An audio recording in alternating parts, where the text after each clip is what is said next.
Good morning, good afternoon, good evening, wherever you are, and thank you very much for joining us. I'm Oliver Steed, Chief Executive and Mission Director of Necton, a marine research organisation. I'm joined today by a very distinguished panel who I would like to introduce themselves, starting with you, Matt. An introduction of who you are and why you're with us today. Thanks, Oliver. Yeah, my name is Matthew Gianni. I'm the co-founder of the Deepsea Conservation Coalition. It's a coalition of over 80 organizations worldwide working to conserve deep sea species and ecosystems. I've been an ex-commercial fisherman. I previously ran the Greenpeace International Oceans Campaign. I'm based here in Amsterdam and have been involved in a lot of campaigning and law and policy, including work on deep seabed mining for the last 30 years. Thank you, Matt. And Vasa, welcome. Hi, I'm Vassar Seidel, and I am the Deep Seabed Mining Campaign Director here at the Oxygen Project. And I'm just so excited to be here today to talk about something I know we're all really passionate about, and that's conservation of the deep sea and a 10-year moratorium on deep sea mining.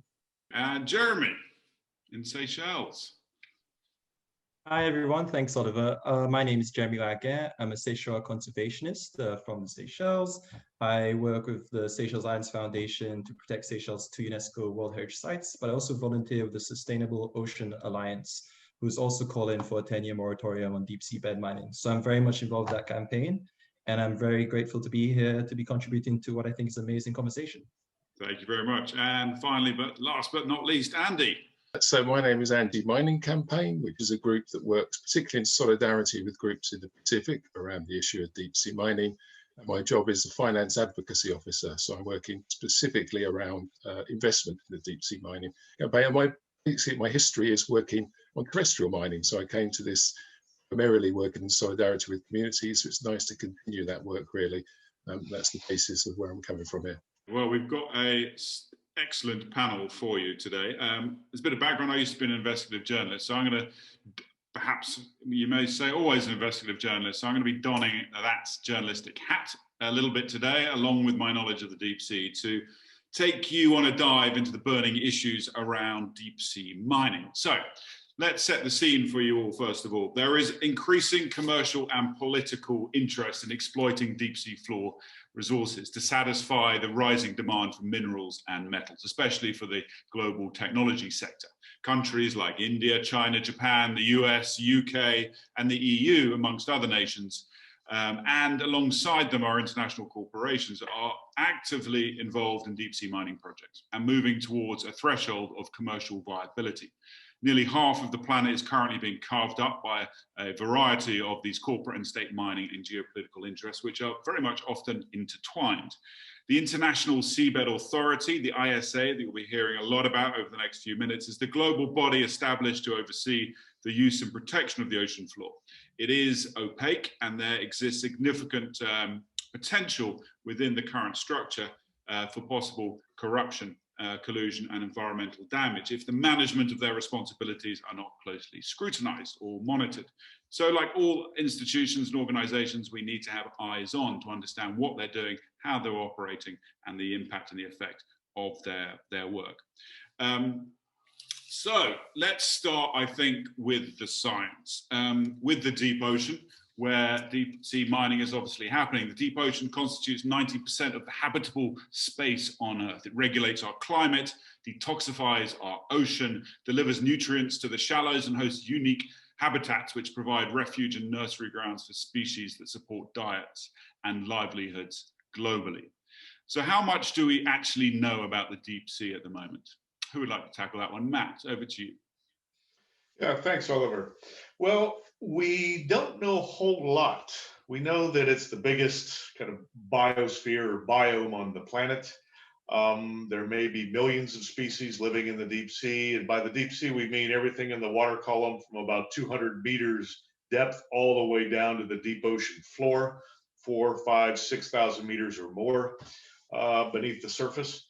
But what we're learning is that the deep sea is biologically diverse and much richer in species than was imagined a century or even 2 or 3 decades ago. And the science is telling us that we need to be extremely cautious. One thing I would say Oliver, nobody's actually doing the commercial mining yet. So we're in the fortunate situation to where what we're learning can hopefully be used to act in a very precautionary manner. One of the things we're going to come back to is the commercial viability of mining. But thank you for that, for laying the basis of our scientific understanding. So if we're looking at the risks associated with deep sea mining and what deep sea mining, the impact that could have on our planet's largest and arguably most critical biosphere, what are some of those impacts or the different types of mining that we may start to see soon? Jeremy. Thanks, Oliver. Just touching on what Matthew's already said, in the case of not knowing enough, it's really opening Pandora's box. We know that, as you already said, that the climate is regulated by the ocean in terms of oxygen production and everything. So we know if you're going to basically start messing with something you don't know, the consequences are untold. But what we can already begin to see is the destruction of habitat. We know at these levels, so when we're talking 200 meters below, whether it's turtle, whales, deep sea coral, from the direct exploitation, direct mining. And it's not just moving sediment and sand from deep sea and destroying things while you do it. It's also creating plumes of sediment that will be suspended in the ocean for years, and if not longer. And that plume can basically go through entire other areas of the ocean, not just in the international seas, but in terms of other countries' areas. And affect other systems and other habitats that are not directly next to those mining sites. Noise pollution, all these other aspects of deep seabed mining, it's not controlled, it's not going to be limited.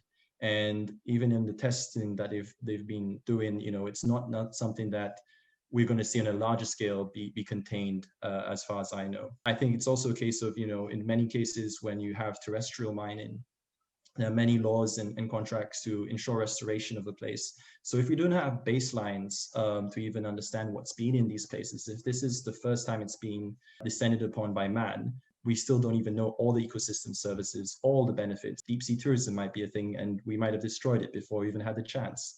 I could go on, but I will leave it at that for the moment. It's quite risky.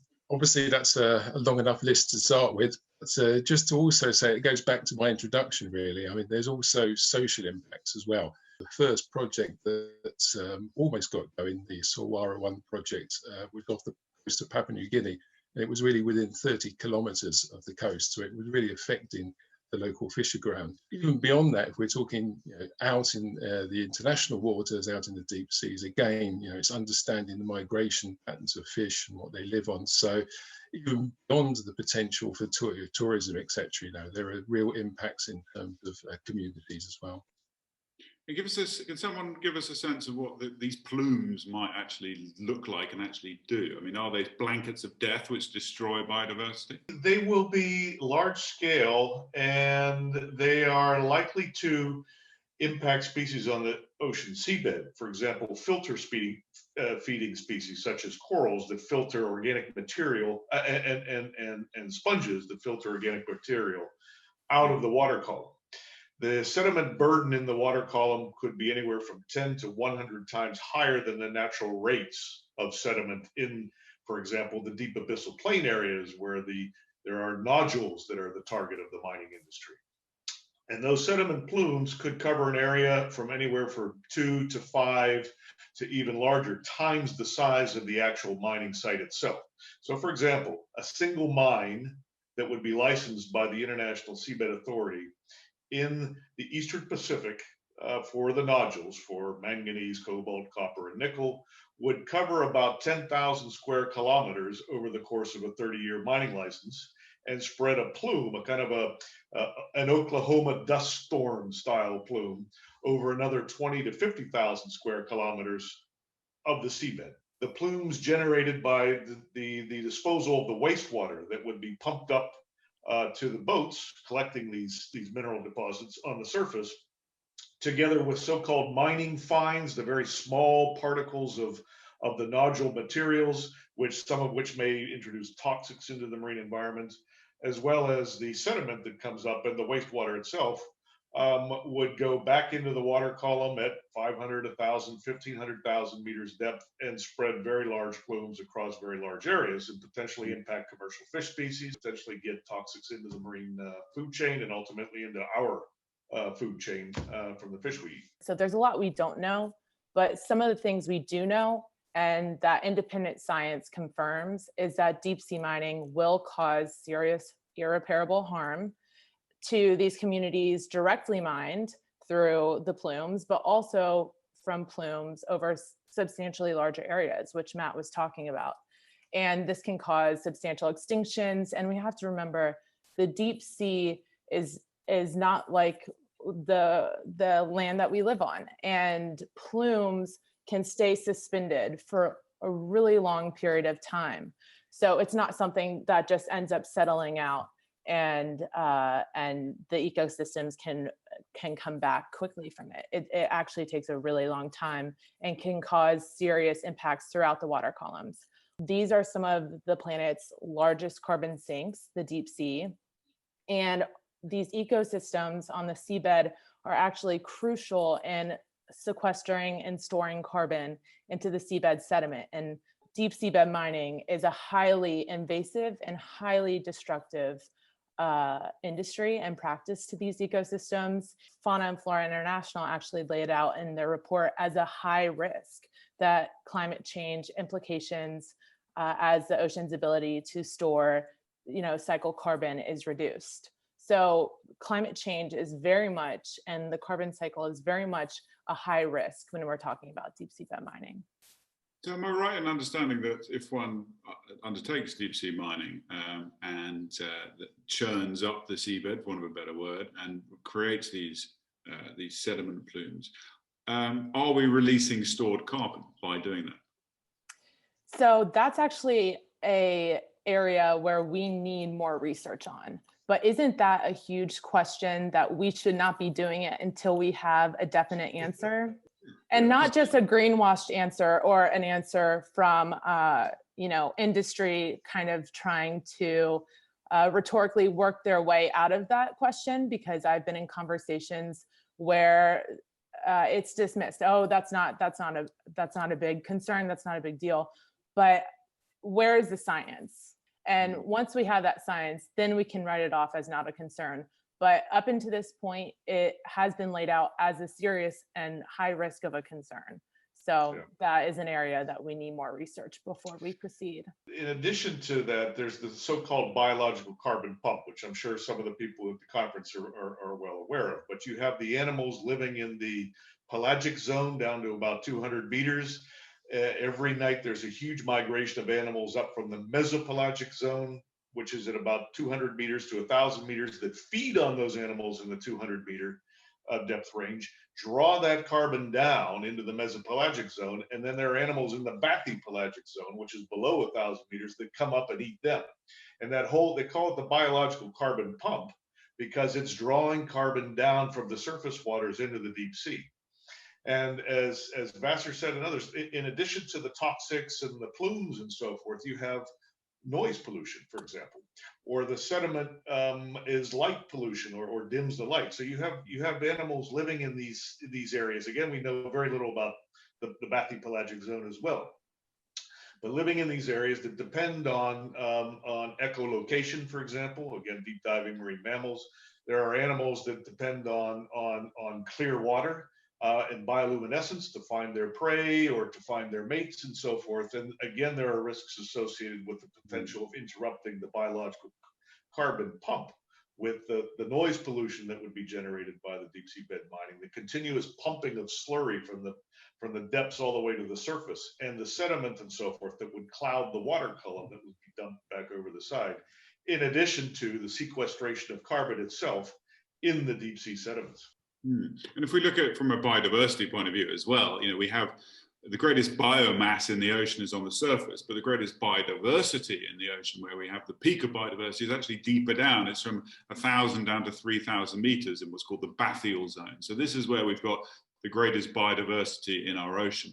And you go back a few billion years, 4.4 billion years, the Earth came into being. 3.7 billion years is where life began on our planet, in our ocean, 3 times as long as on land. So if you look at the Darwin tree of life, the 34 major phylum, 33 of them are found in the ocean and only 12 on land. There's a bit of a crossover. So all the benefits of that biodiversity, of which we're only tapping into some of them, whether they be pharmaceutical, the first coronavirus COVID-19 treatment, for example, coming from the deep sea, nutraceuticals, cosmeceuticals, bulk chemicals, all the value of the bioactivity of this of biodiversity in the deep sea, which remains unknown and could be seriously affected from deep sea mining. Again, it's a big open scientific question. Biodiversity loss will be inevitable if deep sea bed mining moves forward. The loss will be permanent on human timescales. I mean, rates of recovery will be anywhere from a few decades, at least, for microbial life and deep ocean sediments, to millions of years, literally, for the species that actually depend on the nodules, which take a million years to form. And that biodiversity offsets in the deep sea are, quote, scientifically meaningless. You can't find like for like. You can't, you're dealing with ecosystems that have remained relatively untouched by human activities up until now, although they are already under stress from climate change impacts, deoxygenation, acidification, ocean warming, changes in the food flow from the surface down to the bottom, as well as plastics in the marine environment. We know they're getting down into the very depths of the ocean, and pollutants like PCBs and DDTs and so forth. I do a lot of these webinars, and I don't really ever talk about deep sea bed mining in this context, but you mentioned how life came from the ocean, and it's actually theorized that it came from hydrothermal vents in the ocean. What is it saying about the trajectory that humans are deciding to stay on course with in 2021 if we go down and permanently destroy the very ecosystems in the very place where life was born on this planet? What does it say about the trajectory that we're on? And are we solidifying that trajectory of planetary decline? Are we okay with that? Or are we going to innovate, and are we going to really solve climate change in the next 10 years? Are we really going to solve the biodiversity crisis in the next 10 years? And that is a question of, are we going to go deep sea bed mine or not? We've got to come back to the science, because we need to understand what the International Seabed Authority are doing when it comes to scientific evaluations, environmental impact assessments and other things, because there is a different voice to this as well, and that will be their voice, and how and they're not represented in this conversation, unfortunately. But we do need to come back to the role which the ISA are playing within this space. But I think to go on from what you've been saying, Bassett, we need to look at the need for minerals. Do we need to undertake deep sea mining? We know there are many mineral resources on the seabed. They're in great demand, whether it be for smartphones or supercomputers, electric cars, solar voltaics, wind farms and whatnot. Cobalt, for instance, is branded as the world's primary technology metal. And I'm sure Andy's going to be able to, from your background, particularly on terrestrial mining, you'll be able to give us some insights into what's going on there on land. If we look particularly at the Democratic Republic of the Congo, for example, 60% of cobalt, of annual cobalt, is coming from the DRC at the moment, and global lithium-ion battery market is expected to double by 2024. These are the demands which are on our planet's resources. So do we really need to mine the deep sea for these minerals? It's interesting, and I think there are two questions in the way. I mean, certainly the main exponents of deep sea mining are making this argument, and they're very much making the argument that deep sea mining is essential for the green energy transition. Now, I think the key thing to point out is a lot of those arguments are based on assumptions. Clearly, you're modelling how much we're going to need in the future, and I would argue a lot of those assumptions of. It's interesting that the World Bank produced two reports, one in 2017, one in 2020, for their climate smart mining project. And they came up with very different estimates based on different assumptions of how much would be needed. And what's interesting is the much lower assumption in the later report was because they actually included recycling, which they didn't include as part of their initial assumption. So I think it's important to look at that. I mean, one of the key arguments that deep sea miners, or particularly a company called green looks, if you look at their figures, is they argue that there's going to be huge numbers of electric vehicles required.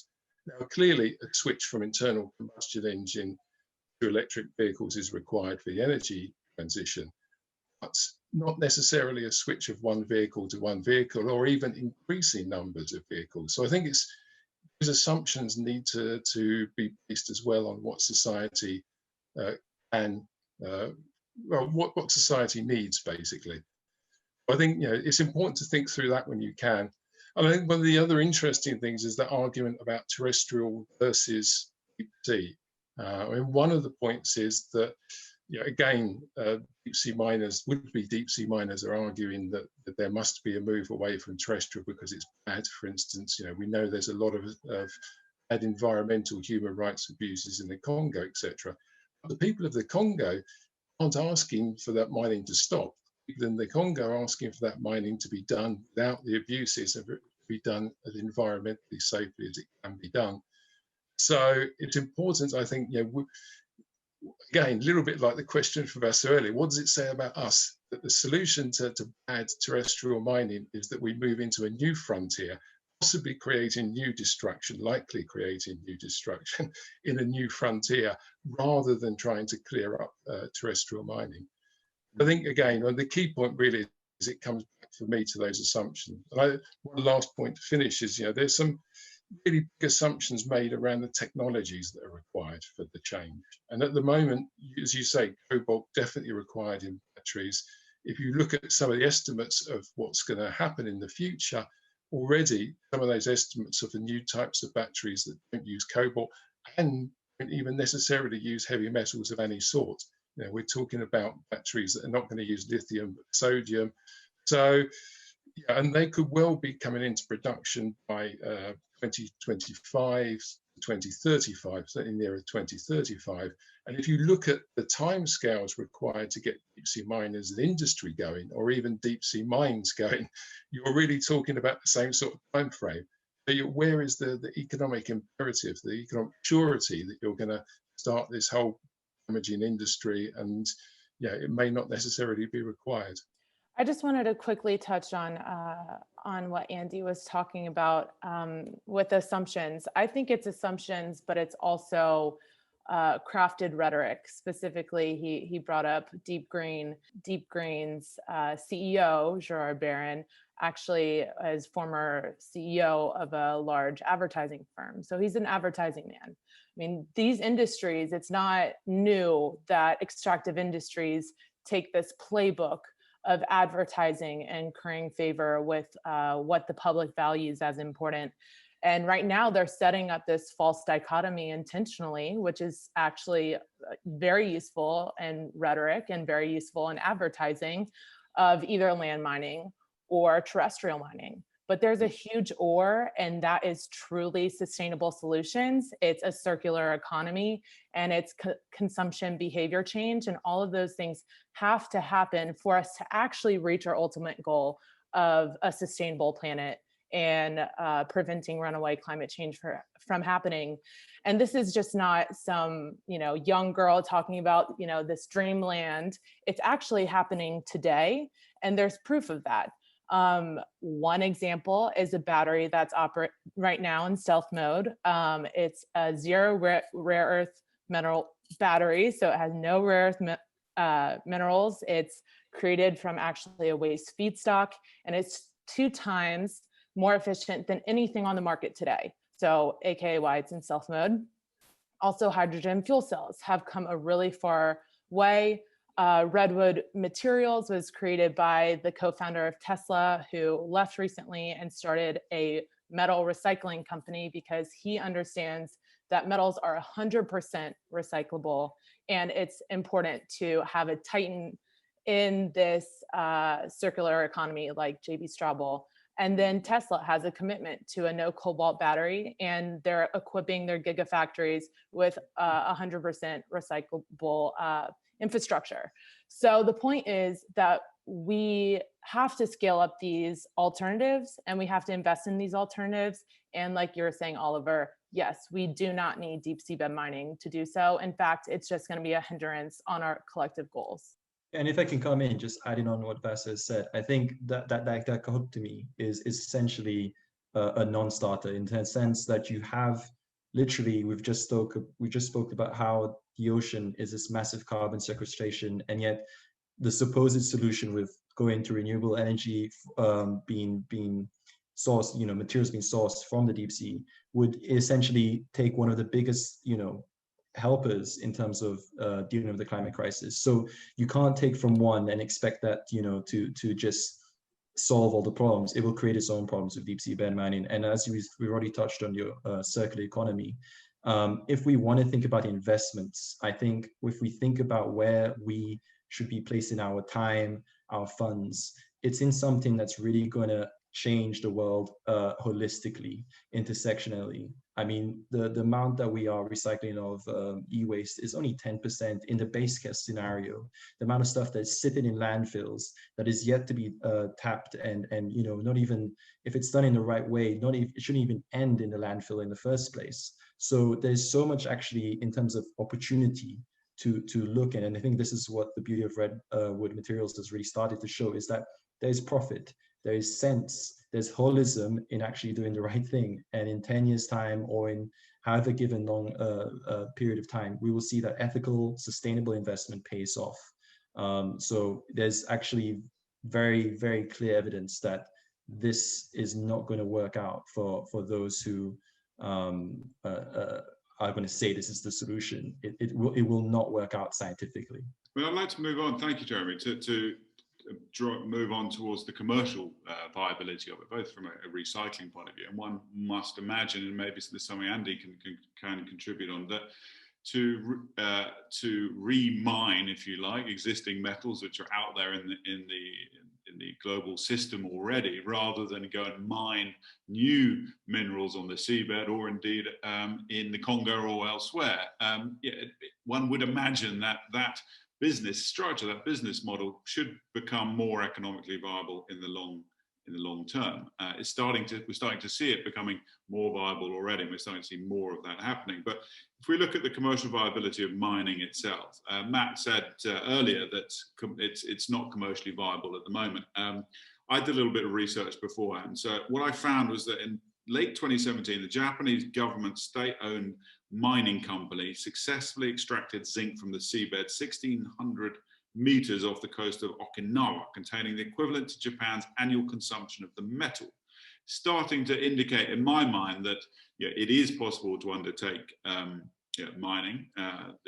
The machinery is there, the capabilities may be there, but perhaps not the commercial viability yet. The International Seabed Authority is very much looking into this, because the International Seabed Authority will assess royalties against the economic viability of mining. In other words, they're looking at how economically viable it will be and how much the International Seabed Authority can charge the mining operators that are given license by the Seabed Authority in the form of royalty payments to go out into the international areas of the world's oceans and mine, as is required by the Law of the Sea Convention. And they've contracted Massachusetts Institute of Technology to assess the economic viability of the area of the ocean and the type of resources that is of greatest commercial interest at the moment to the deep sea bed mining industry, which are nodules, manganese nodules, or polymetallic nodules, they're called, that sit on the seafloor at 4,000 to 5,000 to 6,000 meters. The largest concentration of these are in an area of about 4 million square kilometers between Mexico and Hawaii in the Eastern Pacific Ocean, just north of the equator. And they contain 4 metals of greatest commercial interest: manganese, copper, cobalt, and nickel. And it's the cobalt and the nickel in particular that the mining industry sees as being both the political justification for going mining, because they want to sell into the battery market, basically. It's whether it's for electrical vehicles or for large-scale storage batteries. And it's the economic justification for mining. And what the interesting thing has come out of this assessment by MIT, which has been done over the course of the last couple of years, is it actually could be very, very profitable. And this is the danger, that it's not going to produce much money in terms of royalties for the international community of nations to share, in the form of royalty payments that are required of mining in the international areas of the world's oceans, referred to as the common heritage of humankind in the Law of the Sea Convention. But it could be hugely profitable for the individual mining companies and the countries that sponsor these companies. And the Law of the Sea Convention requires that any country, any entity, any company that wants to get a mining license in the international area of the world's ocean has to have a country to sponsor it to get that license at the International Seabed Authority. And what the mining companies are saying, Deep Green, for example, as Vassar and Whit mentioned earlier, is that they can produce these metals on the lower third to a quarter of the so-called cost curve, meaning that they can produce, for example, cobalt or copper at a price, at a cost that would be less than 75% of copper that's produced through terrestrial mining activities or terrestrial production. So they can outcompete the terrestrial mining industries, and they claim that this is a good thing because they claim that the terrestrial mining that is marginally profitable pumps more CO2 into the atmosphere because they're mining lower grade ores and so forth. Mm-hmm. But in reality, what they may end up doing is putting out terrestrial mining operations that are actually have a higher cost because they're operating under stricter environmental standards. They're paying a better wage to their workers. They're providing social benefits to the communities around there in the form of clinics, hospitals, schools, and that sort of thing. And so, this is the danger. Seabed mining is actually, it is economically viable if the calculations that MIT has done based on all the information they're getting from the mining companies that are interested in mining are feeding them. And that's the real worry, that once the International Seabed Authority begins licensing these mining operations, the economics will take over, and the International Seabed Authority, which is designed to give every single country in the world an opportunity to mine, not just the rich countries, not just the developed countries, will just be handing out licenses mined right and left because they're constitutionally incapable of just saying no. And so, whether we may get lucky, if the mining operations go forward, if the ISA starts handing out these licenses and the first few mining companies do badly, and then everybody says, okay, forget it, we're not going to try this for another 10 years or so, we can breathe a little sigh of relief. But if what MIT is saying and others are saying, it is economically viable and it can be hugely profitable to the companies concerned, then I think we're in real trouble. And that's why we're saying we need a moratorium, because once they open the door on this, it's going to be extremely difficult to call it back.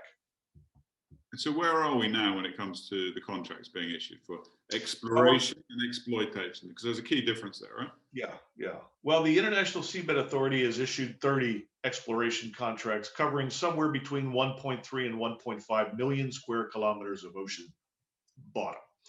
This is in deep abyssal plain areas where they're going for the nodules. This is in some seamount areas, underwater mountains, where you have so-called cobalt crusts or ferromanganese cobalt crusts that form along the flanks of these mountains in some areas, the Northwest Pacific in particular.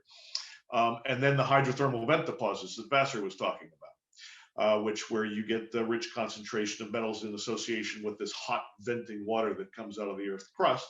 And these metals precipitate out of solution because they meet the very cold water and form these ore deposits around those vents, which also harbor some of the most unique life forms that we've ever known on the planet. There are at least 2 companies that are agitating very strongly to get commercial licenses. There haven't been commercial licenses issued so far, but is that something that's considered at the moment? And the reason they haven't is because the International Seabed Authority has not yet completed the commercial mining regulations, the so-called exploration regulations. And so there are a number of countries at the International Seabed Authority that are pushing very hard to conclude those negotiations so that they can be, in effect, open for business.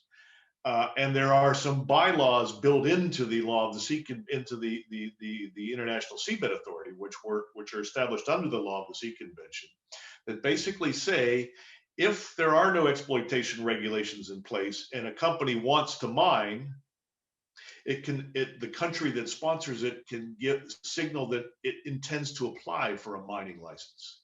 And that means the ISA has either 2 years to complete the negotiation of the exploitation regulations so that the company can apply for a license under the regulations. Right. Or if they don't, then the company gets a license anyway under any provisional regulations that may apply. So you have to change this. The structure and the bylaws of this organization need to change in order to avoid this kind of movement into mining that won't be stopped and will be extremely difficult to call back. Thank you, Matt, for that. That was very important and insightful deep dive into some of the workings of the ISA. Vasa.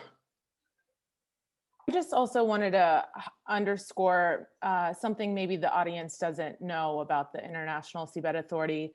It's a UN governing body, and it's an autonomous UN governing international body.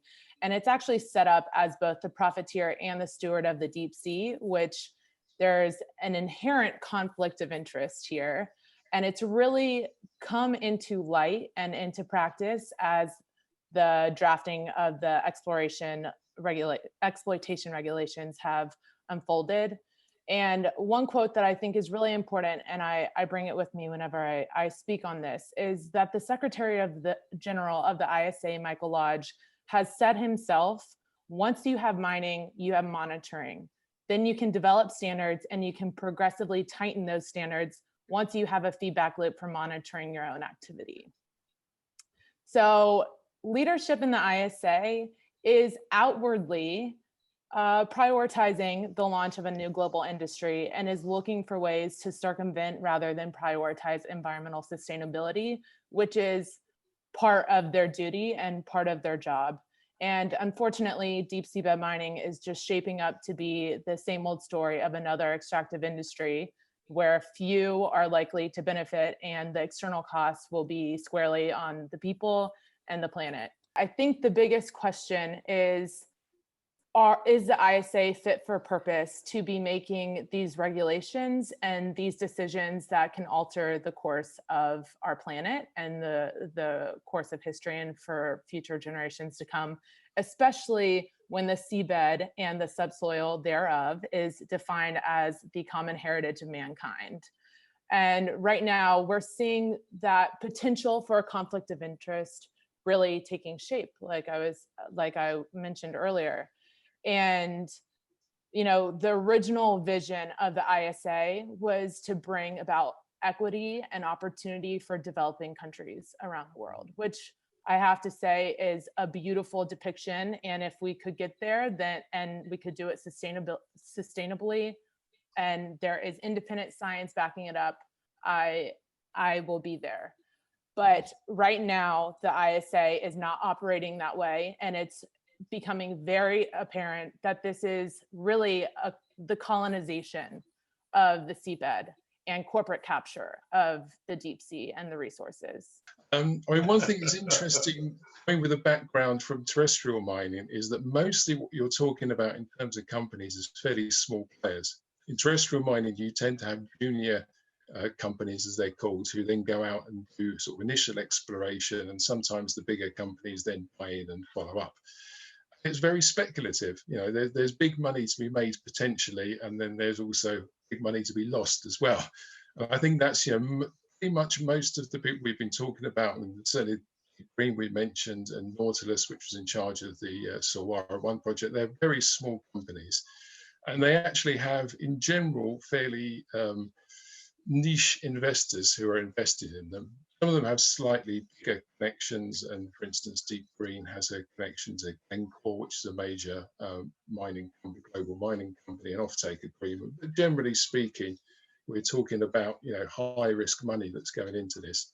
But I think that's one of the concerns.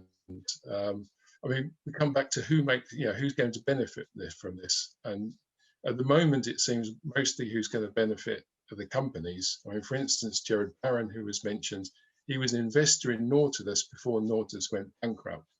He turned, I think it was about $250,000 investment into, I think it was around $31 million investment before he jumped ship so I mean, he's clearly made money out of deep sea mining, whether it goes ahead or not. So seen from that point of view, it can be a profitable industry regardless. some nations, the nations who are sponsoring deep sea mining, those where the mining is happening in their own waters, so not in the high seas, but in their own territorial waters, should see benefits. What have we seen there with PNG? Have they seen economic benefits from what's been going on? I think that's the rub of exactly of who potentially stands to benefit and who potentially stands to lose. Certainly in the case of Papua New Guinea, I mean, effectively Nautilus took them to arbitration to force them to take a 15% ownership in the project, which at the time was, I think, around $215 million, $125 million, sorry. And basically, when it went bankrupt, we lost that. What's interesting is that the two main shareholders of Nautilus were a company that's connected to a Russian oligarch and a company that's connected to Omani businessmen. They've ended up inheriting the rump of the company, so they still have things like the licenses, etc. All the other small investors and PNG have ended up losing out. I think, this is a really key question when you come down to sort of, who will benefit. I think it's particularly key in terms of, why there's this rush to move forward. Matt's mentioned the idea of there being, that there should be a moratorium, etc. And things have been pushed forward so fast, and it seems to me things have been pushed forward so fast at the ISA and indeed sometimes in territorial waters of countries, because those small companies need to move fast, because otherwise they may go bankrupt because they're not well funded, etc. So we're in a position where they're leading forward an industry that could cause, damage, etc. in the future. That kind of personal gain to stop them going. I can see Matt desperately trying to get into follow-up. and Andy, I just want to say, just very quickly, that's a cautionary tale of not only who is to benefit, but who is the risk going to fall on at the end of the day. And those are the developing countries. That's the planet at large and the ocean at large, and obviously the externalized costs on future generations. If we are to look at, say, the impact from deep sea mining, imagine a situation that there was massive environmental damage that occurred, and someone had to pick up the tab, similar to what we saw with Deepwater Horizon. What was the bill on there? Billions and billions and billions. Someone had to pick up the tab. BP picked up the tab.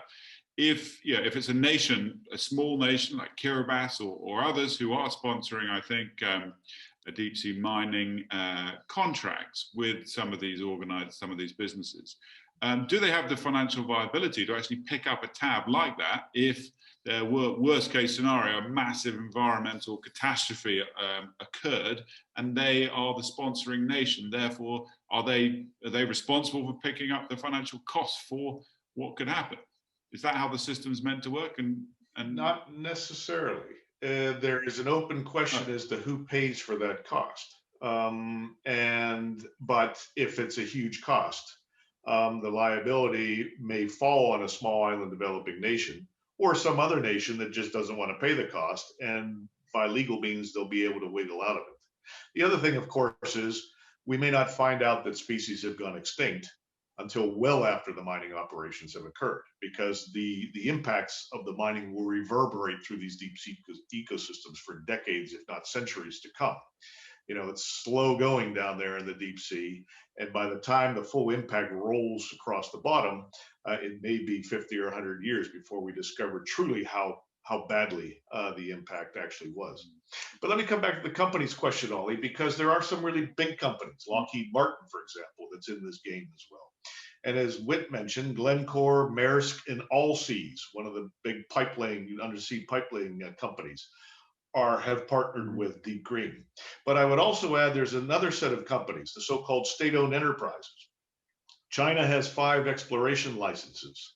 They're for 3 companies: China Minmetals, which also does terrestrial mining in Africa, as well as Beijing High Tech, and another one called Cobra. All of these are state-owned companies. So basically they're owned by the Chinese government. This is Chinese government interest in mining. And again, 18 of the 30 exploration contracts are held by governments. And again, one of the really bizarre aspects of the International Seabed Authority, the structure of it is the so-called use it or lose it clauses, whereby you get an exploration contract only for a certain period of time. You can get extensions on that provided that the Council of the ISA agrees, but only if you can demonstrate that the mining is not economically viable. And so you need to continue to your exploration contract. You can't move to exploitation. Once the mining starts, once the private companies start, and if they prove it's profitable, that excuse will no longer hold.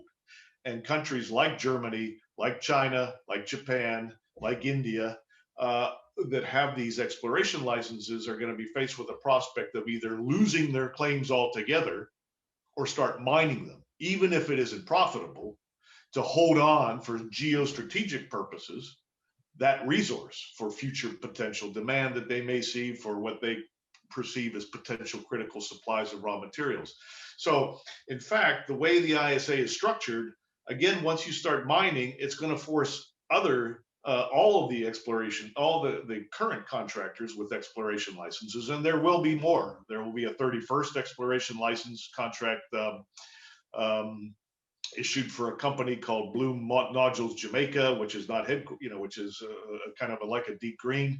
That contract will be signed at some point this year, and there will be more coming on the way. And all of these countries and these companies holding these contracts are going to be faced with a use it or lose it scenario at some point or another. The other thing too is that some of the companies that are in this business are looking to make big money off IPOs. They're not borrowing money from the financial markets. They're going into the venture capital markets, and they're looking at basically selling stakes in the company the way the IPOs work. The idea being that if and when they strike it rich, they go public, and everybody that's invested in that company will make multiple times the amount of money that they invested through stock offerings and going public. That's driving this industry well beyond what the economics or the sustainability concerns really should allow it to go. And that sounds like a similar practice that we'd have seen in terrestrial mining, where a group goes in, they win the contract, they turn it over, they say this is the value of it, they float the company, and then pull out their funds. I mean, it's not illegal, but it is. It seems like that's one of the economic structures behind it. I mean, there was an interview which the Secretary General of the ISA, the International Seabed Authority, did recently, talking about the financial structure underpinning the distribution of the royalties, and he said it's not there at the moment. He said, "Well, so if it's not there at the moment, how is the United Nations affiliated organization, part of the United Nations, able to start even consider issuing commercial contracts when there isn't a financial system or structure which underpins the distribution of its royalties?" I mean, it sounds cart before horse in an extraordinary way, just on a. This is a fascinating issue. This is a very hot debate at the ISA. I go to the meetings every year. I've been going there for the last 7 years or more. But touching on something that Vassar said, this is the ISA was the regime for mining the international area of the world's oceans was negotiated at the height of the Cold War in the 1970s. Then there were amendments to that regime through amendments to the Law of the Sea Convention, forced through by the United States and the other developed countries in the immediate post-Cold War era in the early 1990s. And so you've got this hybrid organization, but its original assumptions were nodules, and that's what they were thinking of, these manganese nodules with the copper, the cobalt, the manganese, and the nickel, are a renewable resource. You'll never be able to mine them out. It sounds a bit like Huxley in the 1800s talking about you could never overfish the seas because there's just so much there. Well, that's not the case. That the impact on the environment would be minimal because there's really not that much living down there. A few worms crawling around in the mud, and that's about it, mud and nodules. The world would get rich off this through royalty payments into the ISA. And every country, if it decided to sponsor companies or go mining itself, would be able to have the opportunity to do so. Now we know it's a highly biodiverse ecosystem. The royalty payments are going to be minimal. Basically, what they're looking at the moment is, again, this is based on the MIT estimates, anywhere from a few $100,000 per country per year off each mining operation to maybe $500,000 a year, depending on what your discount rate is and the net present value of the money paid now over the course of 30 years, the value, So the African countries, for example, are saying, well, wait a minute, we were expecting to get riches out of this, and now we're looking at licensing mining under current economic conditions where the mining companies may make good money and the sponsoring states may make good money, but the world at large is basically going to get peanuts out of this. And what countries are starting to realize, and this is another danger about the ISA, is they can't make money off the royalty payments. You know, the idea is you share the wealth. Anybody that wants to mine has to pay a royalty out to the ISA, which gets divided up amongst 167 countries that are members of the ISA, and everybody gets to share the wealth. What countries at the ISA now, because of those royalty negotiations, are realizing is they're not going to make much money off these royalties, a few $100,000 a year per mining operation at best. But what they can do is make a lot of money as sponsoring states. And so this is another incentive that's driving the politics of the ISA toward opening up the deep sea to mining. Because there are 20 countries that are sponsoring states that are members of the ISA, and there are more on the way, 21 now actually with Jamaica. And there are more on the way. And they're looking to make money because under, as I said before, under the ISA rules, a company that wants to mine has to be sponsored by a country. The country is responsible to ensure that that company abides by the rules of the ISA, but in turn, that country can tax the company in corporate tax or in other sorts of fees and so forth to make money off sponsoring a company to go mining. So it's all adding up to these incentives to mine. And again, we need to turn this ship around. It's possible to do so. Countries are the ones that run the ISA technically, and they need to be the ones to stop. Think about what we're doing here. Think about what was negotiated 50 years ago and then 25 years after that, and turn this around, because the current reality is such that we can't afford to go out and do this. What are your calls to action for an audience who've been listening to this? And I think the biggest thing is I realize I'm now in a room. I think for my country and other countries, others like Seychelles, the small island developing states, we're in a difficult situation when we think about diversifying our economy. We are dependent on tourism. This pandemic shows that tourism is not going to hold us through. So things like this become attractive when we do not know the implications. So we need to know more. The science, the ability to explore these deep sea systems and areas, like, it needs to happen. And I think this is where the moratorium comes in. Asking for 10 years in line with the decade of ocean science gives us the time to at least go out there and understand what's there to begin with, get the baselines, and proceed with caution if we are to proceed at all. And I think, speaking from a consumer, speaking to possible investors, I think when we talk about ethical, sustainable consumption, ethical development, sustainable development, what our country, Seychelles, is trying to champion is a blue economy. It's sustainable, it's equitable. A deep sea bed mining cannot, in this form, or what people are purporting it to be part of what is a blue economy. It is just not sustainable. It is just not equitable based on everything we've heard. The negative externalities will fall on those who are not responsible and will not benefit. So I think the call to action is to really, really proceed with caution, make noise. Yeah, we need this precautionary pause. We need this moratorium. So I would agree exactly what Jeremy said. So I think it's perfectly fine for companies to support that moratorium. I would actually say beyond 10 years. I mean, I think we're part of the SCC with Matt, and we believe there's a set of certain criteria that need to be hit, which are part of that moratorium. And so, we would agree with that. So I think support that. I would also say beyond that as well. I mean, we as mining campaign, we work with plenty of communities. Those communities are mainly calling for a ban, and we support those communities in that call. And I think what's interesting in the two different sets of corporate actors, I think, that we're working with at the moment. First is financiers that I mentioned, and for them, I've been working with different banks, been meeting with insurers as well, and the call is basically, not invest, to have a policy where you don't invest in deep sea mining. And already there's at least 3 major global banks, Lloyds, NatWest, and ABN AMRO, who have that policy, and I know there are more who are coming. So we would certainly ask for those to support it. And then the second set of actors really in the corporate world are the end users. So basically, the companies that will be building the batteries, etc. And again, I think there's a new focus to approach them to say, make sure whatever happens, don't have any minerals that might come from deep sea mining in your supply chain.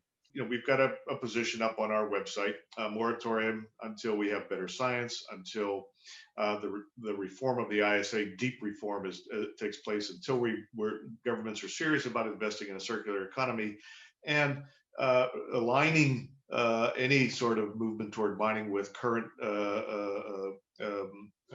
international commitments, political commitments to reverse biodiversity loss and to restore ocean ecosystems. And we're asking companies involved, investors, whether they're downstream users, to talk to their politicians, to talk to the political leadership, because we can turn it around. We can get countries, I'm convinced we can get countries, enough countries at the International Seabed Authority to say we need to stop, we need to change the direction in which we're heading. We need to pause this whole process. We need to rethink what we're doing here and whether we really should go forward with opening up the international waters to a whole new frontier of industrial resource extraction without knowing what the impacts will be.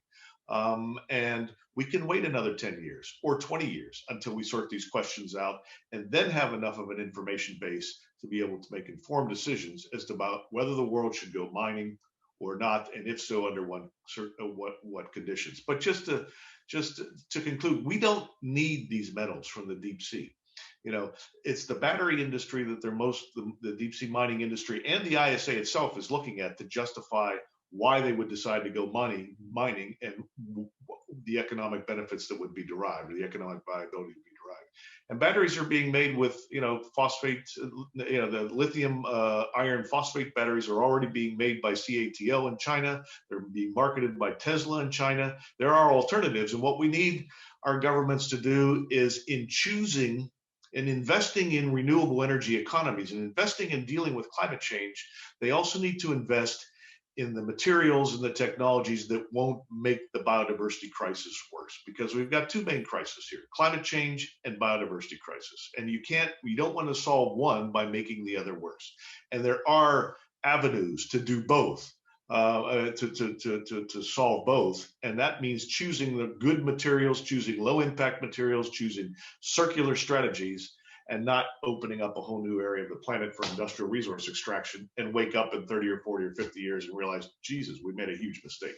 The truth is, we're not going to see systems change or the environmental crises solved by just sitting on the sidelines.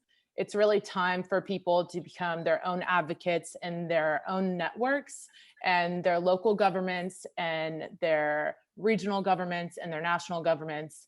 And actually, how I got into this, Jeremy said he got into this in 2019, and I have a similar timeline. And really, I was at COP25, and I asked a minister of economics for a foreign country about deep seabed mining. And he looked at me and said, "It's already a done deal." And he said to me, a rhetorical question: "Do you know what you're up against?" And for me, that catalyzed me into action, because I believe that, I don't have the choice. And the truth is, getting into this work is that it's not a done deal. And that's only if me and my colleagues here today, and our colleagues that aren't on this panel, that are around the world doing this work, if we can educate and activate the public. And it's also not a done deal if our panel today engages the audience, you, to take action for whatever that looks like for you. Whether you're an impact investor and you can educate the community, the impact investment community, that destructive deep seabed mining is operating under a guise for the green renewable energy future. If you have contacts in the press, push this story. You can get on, and a great place to start is what Jeremy was talking about. The Oxygen Project teamed up with the Sustainable Ocean Alliance, and we're calling on the UN to support a 10-year moratorium in line with its commitments to biodiversity, SDG 14, and the UN Decade of Science. And you can find that letter. It's an open letter. We have influential signatures. We have signatures coming from people all over the world. You can find that letter at theoxygenproject.com/deep-sea mining. And we're working every day to make this a reality, not just for ourselves, but for future generations. Thank you all for tuning in, either in person or virtually, to join us on this, this really important discussion on the future of deep sea seabed mining. If you've been inspired by what you've learned, what you've heard today, then please do dig further, dig deeper. There's a lot more to find out. Dig into what each of our panelists are doing and see what action you can take. Every one of us can have a voice and have impact in the direction of travel that we want to have. So it is the only way to really finish this is with you. The onus is on each and every one of us to determine the future of our planet. So thank you once again for tuning in.